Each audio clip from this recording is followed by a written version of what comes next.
ক্রেতা যুগের অবসান তখন শেষের পথে। পৃথিবী ক্লান্ত, আকাশ ভারী।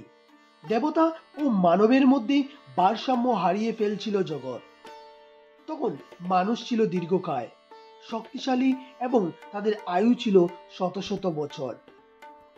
তাদের দেহ ছিল তেজ, মনে ছিল ধর্মের প্রতি গভীর বিশ্বাস। কিন্তু যুগের সঙ্গে সঙ্গে হৃদয়ে প্রবেশ করলো লোভ, ক্রোধ আর অহংকার। ধর্ম ক্ষীণ হতে লাগলো আর অধর্ম ধীরে ধীরে মাথা তুলল। দেবতারা দেখলেন মানব সভ্যতা নিজেদের শক্তিতেই ধ্বংসের পথে। একদিন ব্রহ্মলোকে দেবতাদের বৈঠক হলো। ইন্দ্র, অগ্নি, বায়ু, বরুণ সবাই উপস্থিত ছিলেন। ব্রহ্মদেব বললেন, ধর্মস্য ক্ষয়ে প্রজাঃ ক্ষীয়ন্তে বলম চায়ুঃ চা লঘু ভবেৎ। অর্থাৎ যখন ধর্ম নষ্ট হয় তখন মানুষ ক্ষীণ হয়, তাদের শক্তি ও আয়ু কমে যায়। এই শাপ পৃথিবীতে ছড়িয়ে পড়ে নিঃশব্দে। সেই দিন থেকেই মানব দেহের উচ্চতা ও আয়ু কমতে শুরু করলো। ক্রেতার থেকে দাপট, দাপট থেকে কলি। প্রতিটি যুগের সঙ্গে সঙ্গে মানুষ আরো দুর্বল, আরো ক্ষুদ্র হতে লাগলো।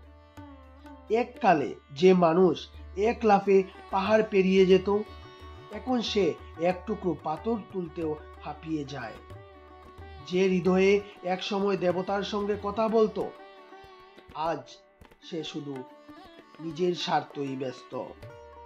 বলা হয়, यथा यथा धर्मः ह्रसति तथा तथा मनुष्यः लघु भवति। যত ধর্ম কমে ততই মানুষ ছোট হতে থাকে।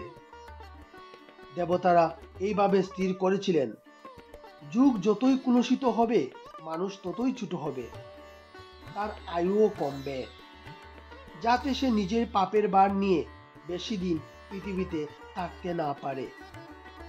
এইভাবে ত্রেতা যুগের মহাবীর রামচন্দ্রের সময় মানুষ আজ পরিণত হয়েছে ক্ষুদ্র, সীমিত আয়ু সম্পন্ন এক প্রজন্মে।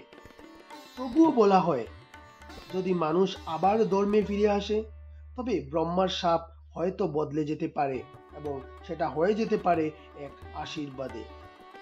धर्म एव हि बलं नृणाम् अधर्मो मृत्यु कारणम्। ধর্ম মানুষের প্রকৃত শক্তি আর অধর্ম মানুষের মৃত্যুর কারণ। এইভাবেই ত্রেতা যুগের পর মানুষ ছোট হতে শুরু করলো। শরীর শুধু নয়, মন ও আত্মাও কিছু আশা এখনো বেঁচে আছে, যদি মানুষ আবার আলোর দিকে ফিরে আসে। তো বন্ধুরা, ভিডিও আজকের মতো এই পর্যন্তই। কমেন্ট করে জানান আপনার মতামত। ভিডিও ভালো লাগলে শেয়ার করুন আপনার বন্ধু বান্ধবের সাথে। দেখা হচ্ছে পরবর্তী এক এক্সাইটিং এপিসোডে। ততক্ষণের জন্য নিজে ভালো থাকুন, অন্যকে ভালো রাখুন। নমস্কার।